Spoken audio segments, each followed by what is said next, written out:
할렐루야, 반갑습니다. 오늘 말씀 제목은 파이어족이 될 수 있다면입니다. 최근에 제가 유튜브, 인스타 보다가 쇼츠 봤습니다. 쇼츠 봤는데요, 드라마 중에 있는 장면이었습니다. 권상우였나? 회사 부사장이 이렇게 이야기하는 거예요. 우리 회사에 김대리가 있어서 참 다행이야 라고 이야기합니다. 그러자 김대리가 저 곧 회사 나가요 이렇게 이야기합니다. 무슨 이야기냐면 김대리는 파이어족이고 이때까지 모은 돈들을 투자해서 목표 금액인 8억을 채웠다라는 것입니다. 그리고 그 돈으로 고배당 ETF를 사서 연간 세후 3,800만 원이 나오니까 그 돈으로 평생 먹고 살 거라고 이야기하는 장면입니다. 여러분 혹시 파이어족, 파이어 운동에 대해서 들어보셨습니까? 파이어 운동이 뭐냐면요, Financial Independence, 경제적인 자립과 Retire Early, 조기 은퇴, 그래서 파이어 운동 이렇게 이야기합니다. 경제적인 자립을 이루어서 빨리 은퇴하고 하고 싶은 거 하면서 사는 삶, 이것이 파이어족, 파이어 운동입니다. 우리가 이런 이야기를 들으면요, 우리 마음 가운데에 이런 마음이 생깁니다. 나도 파이어족 하고 싶다. 경제적인 이유로 구속받지 않고 내가 하고 싶은 거 하면서 살고 싶다라는 마음이 듭니다. 또 이런 로망을 가지신 분이 계실 줄 모르겠습니다. 내가 돈을 많이 벌게 된다면 적당히 시골, 제주도나 양평, 한적한 곳에서 조용히 내가 하고 싶은 거 하면서 살고 싶다라는 로망이 있는 분이 있을 줄 모르겠습니다. 현대사회가 너무 바쁘고 분주합니다.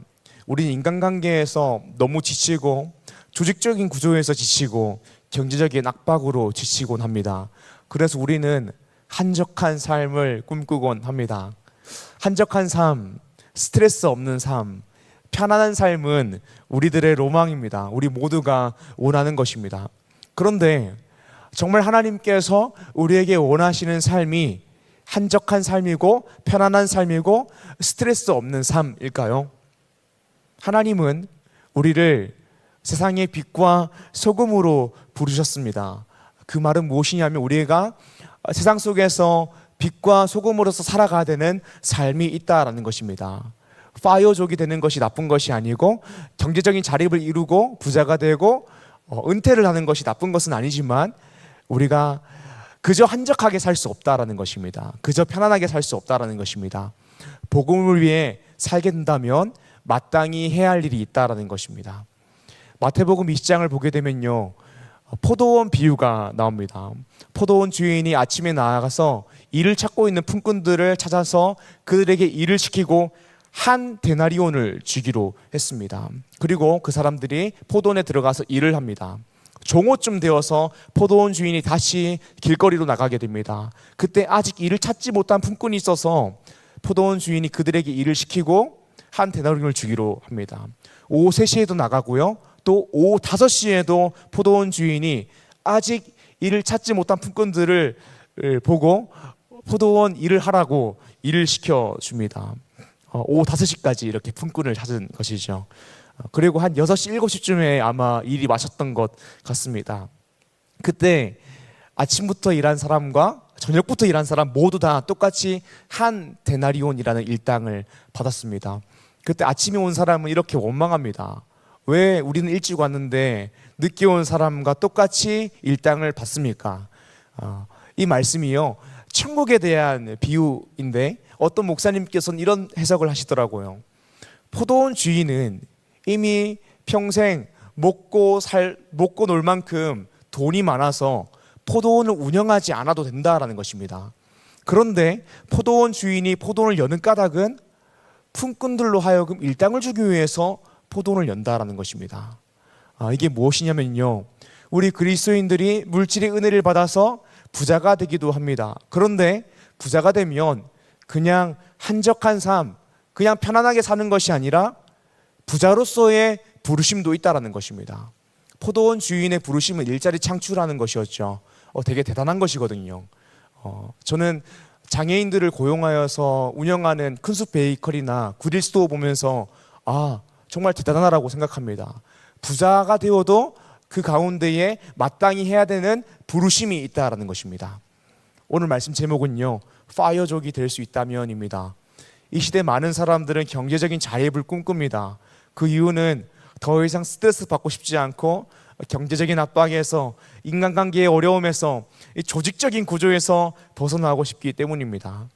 우리는 한적한 삶, 편안한 삶을 소망합니다. 그런데 우리가 복음을 듣고 감격하여 복음을 위해 산다면 부자가 되고 경제적인 자유는 이룰 수 있지만, 한적한 삶, 편안한 삶, 아무것도 안 하는 삶에서는 정반대의 삶을 살게 됩니다. 우리가 오늘 말씀을 통하여서 우리가 복음을 위해 살게 되면 어떤 일이 벌어지는가에 대해서, 또 그 일을 감당하기 위해서 어떻게 해야 되는지 말씀을 통해 나누길 원하는데요.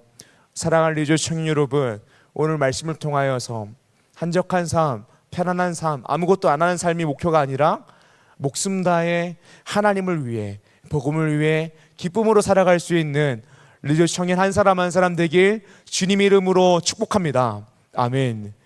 복음은 우리의 삶 가운데에 어떠한 결과를 일으키는가? 오늘 말씀 첫 번째입니다. 복음은 소동을 일으킨다라는 것입니다. 우리는 그리스도인임에도 불구하고 한적한 삶, 편안한 삶을 꿈꿉니다. 그래서 경제적인 자유를 누리고 싶고 파이어족이 되고 싶습니다. 그런데 우리가 복음을 경험하고 복음을 들고 사는 사람이라면 한적한 삶, 편안한 삶, 아무것도 안 하는 삶은 포기해야 됩니다. 왜냐하면 복음은 반드시 우리의 삶 가운데에 소동을 일으키기 때문입니다. 오늘 말씀 본문 보기 원합니다. 23절입니다. 그때쯤 되어 이 도로 말미암아 적지 않은 소동이 있었으니, 아멘. 바울은 에베소에서 사역을 하고 있습니다. 에베소에서 총 3년 동안 사역했는데요, 아마 지금은 2년 넘게 사역하고 있는 중입니다. 그때쯤 되어 바울이 전도한 이 복음, 도로 말미암아 적지 않은 소동이 에베소 가운데에 일어났다라고 합니다. 어떤 소동일까요? 24절과 25절 말씀입니다. 제가 읽겠습니다. 즉 데메드리오라 하는 어떤 은장색이 은으로 아데미 신상을 모형을 만들어 직공들에게 적지 않은 벌이를 하게 하더니, 그가 그 직공들과 그러한 영업하는 자들을 모아 이르되, 여러분도 알거니와 우리의 풍족한 생활이 이 생업에 있는데. 에베소에는 큰 신전이 있었습니다. 오늘 말씀 본문에서는 아데미라고 나오는 아르테미스 신전입니다. 아르테미스 신전은 당시에 너무 크고 멋있게 지어져서 지금도 세계 7대 불가사의 중에 하나입니다. 아르테미스, 아데미라는 신은 그리스 로마 신화 아시죠? 그리스 로마 신화에서 달과 사냥의 신이고 동물과 처녀를 상징하는 신입니다. 그 당시 에베소 사람들은, 그 당시 에베소 사람뿐만이 아니라 많은 사람들은 아르테미스가, 아데미가 우리에게 풍요와 다산을 가져다 줄 것이라고 생각하고 아르테미스, 아데미를 숭배했습니다. 그래서 아르테미스 신상을 보게 되면요, 아르테미스 몸통에 유방이 수백 개가 달려 있습니다. 풍요와 다산의 상징이었죠. 오늘 말씀 본문을 보게 되면 데메드리오라 하는 사람이 나옵니다. 이 데메드리오는요, 은장색입니다. 은장색은 은을 세공하는 사람입니다. 에베소에서 이 데메드리오 같은 은장색들이 크고 작은 신상들을 만들어 팔았습니다. 그리고 큰 돈을 벌었습니다. 그런데 바울이 에베소에 와서 이렇게 이야기하는 것입니다. 손으로 만든 신은, 손으로 만든 것들은 신이 아니다라고 이야기하는 것입니다. 복음을 전하는 것입니다. 그러니까 이 은장색들의 데메드리오의 생업에 큰 지장이 있는 것입니다. 매출이 떨어지기 시작하는 것입니다.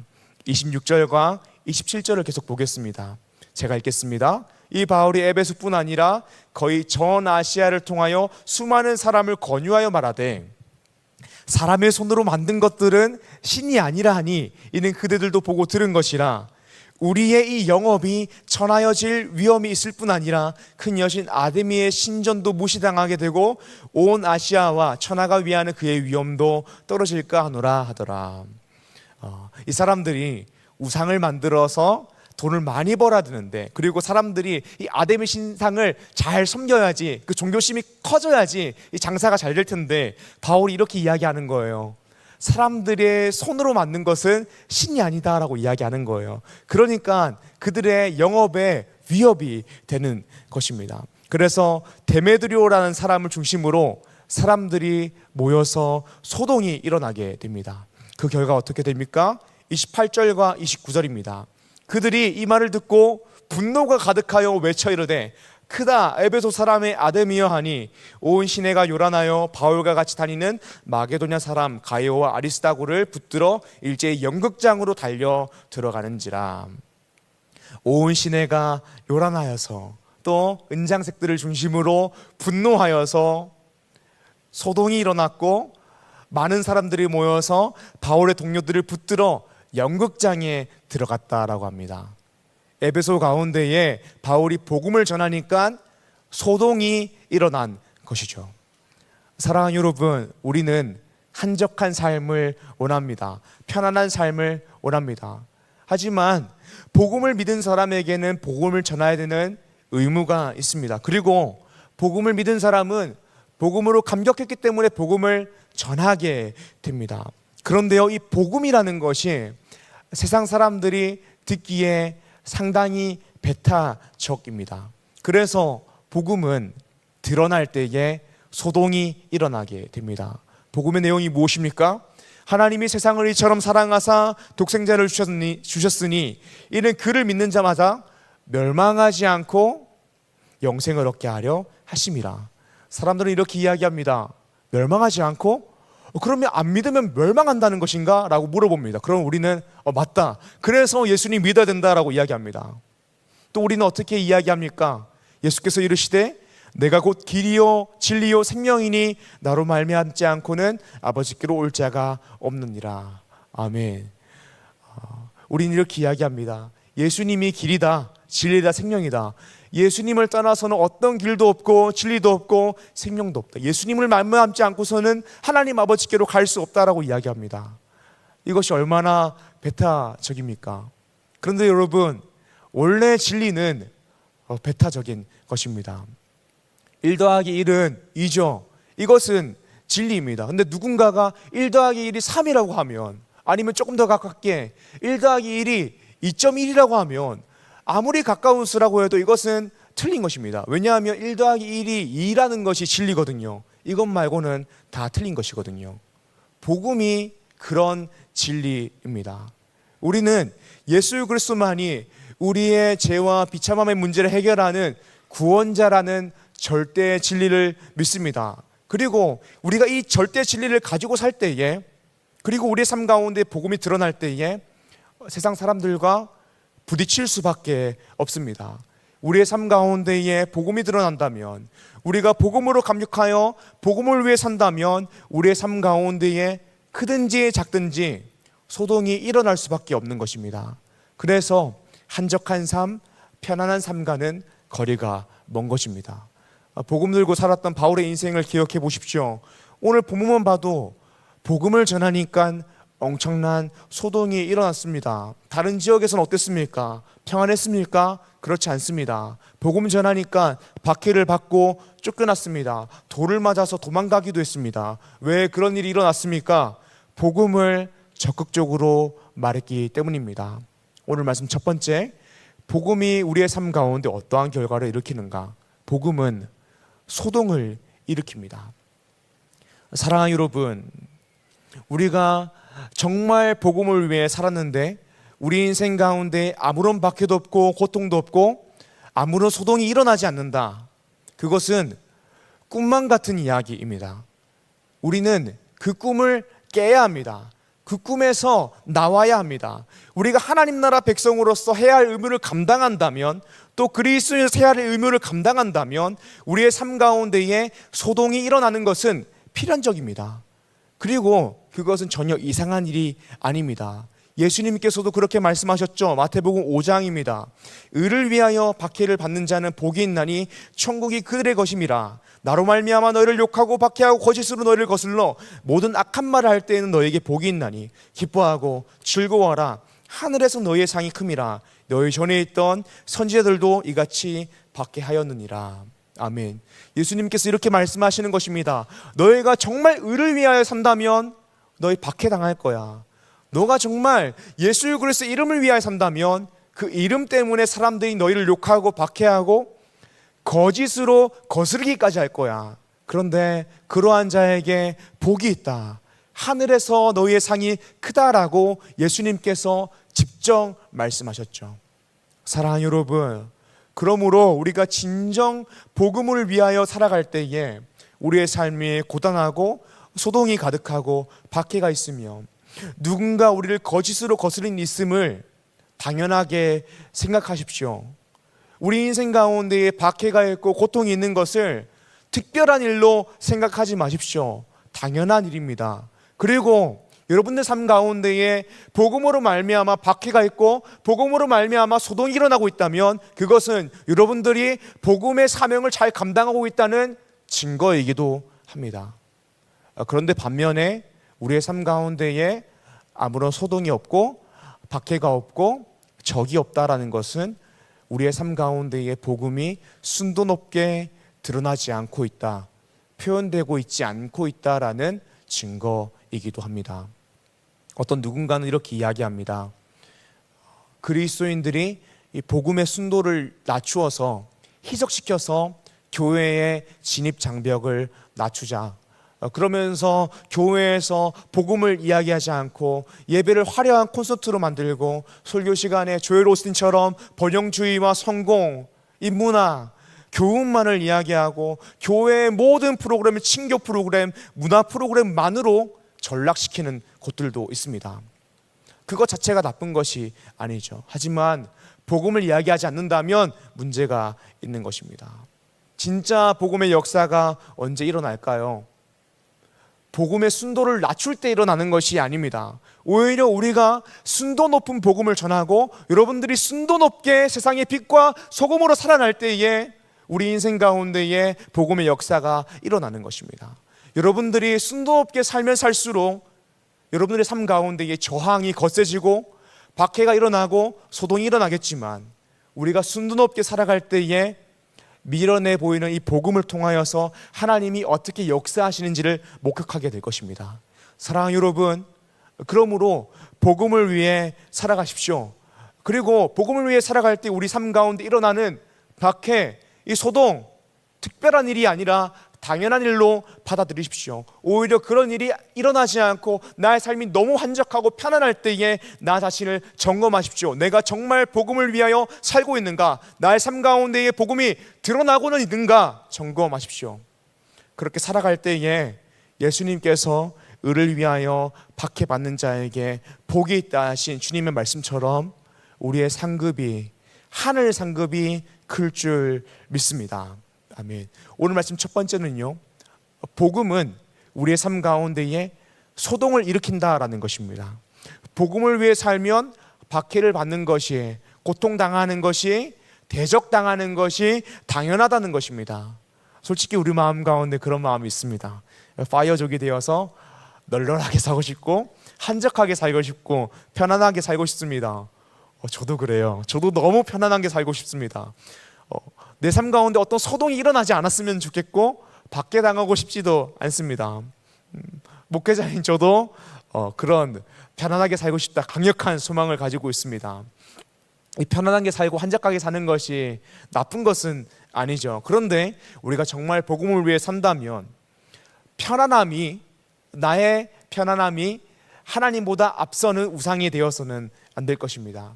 그렇다면 오늘 말씀 두 번째로 우리가 어떻게 소동과 박해를 감당하면서 복음을 위해 살 수 있는가입니다. 오늘 말씀 두 번째로는 복음으로 리조이스 해야 된다는 것입니다. 우리 청년부 이름이 리조이스입니다. 리조이스가 무엇입니까? 기뻐하다입니다. 우리가 우리 삶 가운데 복음을 위해 살 때에 소동이 일어나고 박해가 일어나는 것을 감당할 수 있는 방법이 무엇이냐? 우리가 이 복음을 기뻐할 때에, 복음으로 감격할 때에 소동과 박해를 감당하면서도 복음을 위해 살 수 있습니다. 바울도 그러했습니다. 바울은 그 인생 평생 동안 복음을 위해 살았습니다. 그리고 복음을 위해 살 때에 그 인생에 많은 고난을 당했고 박해를 당했습니다. 우리가 얼마 전에도 인용한 본문인데요, 바울은 자신이 복음을 위해 살다가 당한 고난에 대해서 고린도후서 11장에 이렇게 이야기했습니다. 제가 읽겠습니다. 그들이 그리스도의 일꾼이냐 정신없는 말을 하거니와 나는 더욱 그러하도다. 자신이 복음을 위해 살다가 이런 일들을 당했다라고 이야기합니다. 내가 수고를 넘치도록 하고 옥에 갇히기도 더 많이 하고 매도 수없이 맞고 여러 번 죽을 뻔하였으니 유대인들에게 40에서 하나 감한매를 5번 맞았으며 3번 대장으로 맞고 1번 돌로 맞고 3번 파선하고 일주일을 깊은 바다에서 지냈으며 여러 번 여행하면서 강의 위험과 강도의 위험과 동족의 위험과 이방인의 위험과 시내의 위험과 광야의 위험과 바다의 위험과 거짓 형제 중에 위험을 당하고 또 수고하고 애쓰고 여러 번 자지 못하고 줄이며 목마르고 여러 번 굶고 춥고 헐벗었노라. 아멘. 바울이 그 평생의 복음을 위해 살다가 이런 일을 당했다라는 것입니다. 우리 가운데에 복음을 전하다가 태장을 맞아보신 분들 계십니까? 바울은요, 태장을 맞기도 하고요, 돌로 맞기도 하고요, 파선하기도 하고요, 깊은 바다에서 지내기도 했다라고 합니다. 죽을 뻔한 적이 한두 번이 아니라고 이야기합니다. 여러분들이 복음을 전하다가 죽을 뻔한 적이 있다면 여러분은 계속해서 복음을 위해 살 수 있으시겠습니까? 그런데 바울이 이렇게 고난을 당하면서 복음을 전할 수 있었던 이유에 대해서 이렇게 이야기합니다. 로마서 5장입니다. 제가 읽겠습니다. 다만 이뿐 아니라 우리가 환난 중에도 즐거워하나니, 환난 중에도 즐거워하나니 이는 환난은 인내를, 인내는 연단은, 연단은 소망을 이루는 줄 알미로다. 소망이 우리를 부끄럽게 하지 아니함은 우리에게 주신 성령으로 말미암아 하나님의 사랑이 우리의 마음에 부음받음이니. 아멘. 바울이 복음을 위해 살다가 고난을 당해도, 환난 중에 있어도 계속해서 복음을 전하고 하나님께서 맡겨주신 일들을 감당할 수 있었던 이유가 무엇이냐면, 우리에게 주신 성령으로 말미암아 하나님의 사랑이 나의 마음에 부어졌다라는 것입니다. 내가 하나님의 사랑이 나의 마음에 부음받아서 환난을 당하고 있어도 즐거워하기 때문에 이것을 감당할 수 있다라고 합니다. 복음 때문에 고통을 당해도, 내 인생에 복음으로 인한 소동이 일어나도, 박해를 당해도 즐거워할 수 있다라고 이야기합니다. 왜냐하면 하나님의 사랑이 나의 마음에 부음받았다. 내가 복음으로 리조이스하기 때문에, 복음으로 감격하고 있기 때문에 이것을 감당할 수 있다라고 이야기합니다. 그리고 두 번째로는요, 바울에게는 천국에 대한 소망이 있었기 때문에 이 복음으로 인한 감격이 있었고, 또 고통과 고난을 당해도 복음을 위해 살 수 있었던 것입니다. 고린도후서 4장 16절에서 18절입니다. 제가 읽겠습니다. 그러므로 우리가 낙심하지 아니하노니 우리의 겉사람은 낡아지나 우리의 속사람은 날로 새로워지도다. 우리가 잠시 받는 환난에 경한 것이 지극히 크고 영원한 영광에 중한 것을 우리에게 이루게 함이니 우리가 주목하는 것은 보이는 것이 아니요 보이지 않는 것이니 보이는 것은 잠깐이요 보이지 않는 것은 영원함이라. 아멘.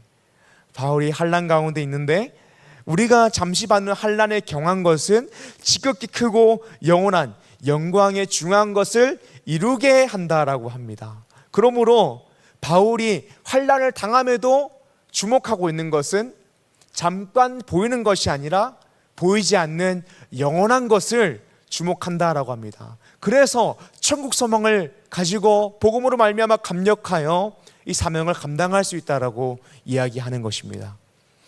사랑하는 여러분, 우리가 오늘 복음 들고 산다고 해서 바울처럼 고난당하진 않습니다. 우리 삶 가운데에 조그만한 소동이 일어날 수 있고 박해가 일어날 수 있고 대적들이 몇몇 생길 수 있지만 바울과 같은 고난은 당하지 않습니다. 적어도 대한민국에서는 생명의 위협은 없습니다. 그런데 우리는 복음을 전할 때에 또 복음을 드러낼 때에 담대함을 잃어버렸습니다. 기쁨을 잃어버렸습니다. 오늘날 우리는 많은 경우 복음을 위해 사는 담대함을 잃어버리고 기쁨을 잃어버렸습니다. 그래서 복음을 위해 살 때에 일어나는 작은 소동도 견디지 못하는 것입니다. 복음을 위해 살 때에 잠깐 겪게 되는 박해도 참지 못하는 것입니다. 예수 그리스도께서 나를 위해 십자가에 못 박혀 죽으셨음에도 불구하고. 사랑하는 여러분, 우리가 복음으로 감격하지 않으면, 복음의 기쁨을 회복하지 않으면 천국 소망도 희미해지고 복음을 위해 살 수도 없고, 그러니 복음을 위해 살다가 소동을, 박해를 당하지 않을 뿐더러 혹 내가 잠깐 복음을 위해 살다가 박해를 당한다면 견디지 못하는 것입니다. 바울이 평생 고통을 당하면서 복음을 위해 살고 이 사역을 감당할 수 있었던 이유가 무엇이냐면 복음으로 말미암아 자신의 인생이 기뻤기 때문입니다. 복음으로 말미암아 감격했기 때문입니다. 죽을 수밖에 없는 죄인인 나에게 다메섹 도상에서 주님이 먼저 찾아와 주시고 나의 마음을 만져주시고 나의 죄를 대신하여 죽으시고 부활하신 예수 그리스도를 믿고 영접하게 하셨다라는 그 은혜로 말미암아 바울이 감격했기 때문에 그 일들을 감당할 수 있었던 것입니다.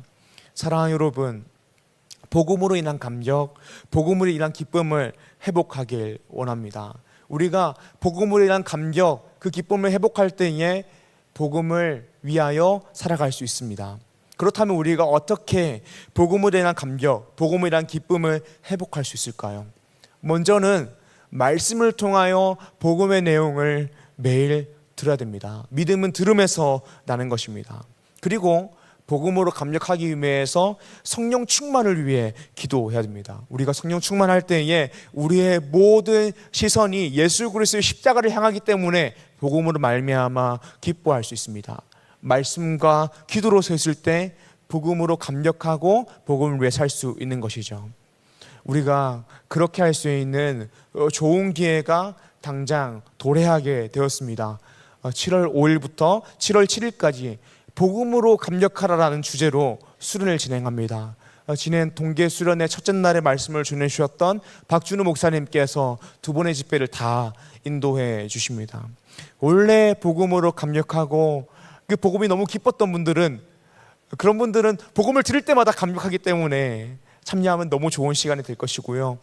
혹시 여러분들 가운데에 신앙의 기쁨을 잃어가고 있고 감격을 잃어가고 있는 분들이 있을지 모르겠습니다. 그런 분들에게는 다시 한번 하나님께서 나에게 어떤 일을 행하셨는지, 그 은혜가 무엇인지 알게 되므로 복음으로 인한 감격이 회복되는 시간이, 하나님을 향한 사랑이 회복되는 시간이, 영적인 갈망이 회복되는 시간이 될 것입니다. 사랑하는 리조의 청년 여러분, 지금부터 기도함으로 은혜를 사모하길 원합니다. 수련회가 금토일이긴 하지만 사실상 저녁 집회는 금요일, 토요일이잖아요. 1년에 수련회 저녁 집회는 딱 4번 있는 것입니다. 365일 중에 딱 4번 있는 것입니다. 이 4번에 우선순위를 좀 두므로 미리 스케줄들을 비워두고 예배에 참석하여 은혜를 누리는, 그러므로 복음으로 감격하여 복음을 위해 살아가는 우리 한 사람 한 사람 되길 주님의 이름으로 축복합니다. 아멘. 말씀 정리하겠습니다. 오늘 말씀 제목 파이어족이 될 수 있다면 입니다. 우리의 로망은 경제적 자유를 이루어서 한적하게 편안하게 사는 것입니다. 그런데 그리스도인으로서 복음을 위해 산다면 그저 한적하게 편안하게 살 수 없습니다. 왜냐하면 오늘 말씀 첫 번째로 복음은 우리의 삶 가운데에 소동을 일으키기 때문입니다. 복음은 배타적입니다. 왜냐하면 이것은 진리이기 때문입니다. 바울이 손으로 만든 것은 신이 아니다라고 이야기할 때에, 살아계신 여호와 하나님만이 하나님이시다라고 말할 때에 우상들을 만드는 은장색들의 매출이 줄게 되면서 에베소에 소동이 일어나게 되었습니다. 우리도요, 복음을 들고 복음을 위해 살다 보면 이 복음의 내용이 배타적이기 때문에 소동이 일어날 수밖에 없습니다. 박해를 당할 수밖에 없습니다. 그런데 그것은 이상한 일이 아닙니다. 당연한 결과입니다. 예수님께서도 의를 위해 살면 박해를 받는다라고 했고, 그러한 자에게 복이 있다, 하늘 상급이 크다고 했습니다. 그래서 우리 인생에 소동이 너무 없다면 내가 복음을 위해 살고 있는가 점검해 봐야 한다라고 했습니다. 그렇다면 우리가 복음을 위해 살다가 소동이 일어나고 박해를 당함을 감당하기 위해서 어떻게 해야 될까요? 오늘 말씀 두 번째, 복음으로 리조이스 할 때에 그런 일들을 감당할 수 있다라고 했습니다. 바울은 복음을 위해 살다가 많은 고난을, 많은 박해를 당했습니다. 그런데 그에게 천국 소망이 있었고요, 그리고 그의 마음이 복음으로 하나님의 사랑이 부음받았기 때문에 환난을 당했지만 기뻐할 수 있었습니다. 여전히 복음을 위해 살 수 있었습니다. 우리가 고통을 당하면서, 박해를 당하면서 계속해서 복음을 위해 살아갈 수 있는 그 이유가 무엇이냐면 복음으로 기뻐하기 때문입니다. 복음으로 기뻐할 때에 그 일을 감당할 수 있습니다. 사랑하는 여러분, 우리에게 은혜를 받을 수 있는 좋은 기회가 마련되었습니다. 수련회입니다. 복음으로 또다시 한번 감격하고 기뻐하고 은혜 누릴 시간이 준비되었습니다. 사랑하는 리조이스 청년 여러분, 모두 다 수련회 참석하여서 복음을 듣고 복음으로 감격하여 이제 기쁨으로 복음을 위해 마땅히 살아갈 수 있는 리조이스 청년 되기를 주님의 이름으로 축복합니다. 아멘. 우리 말씀 기억하심으로 찬양하고 기도하겠습니다.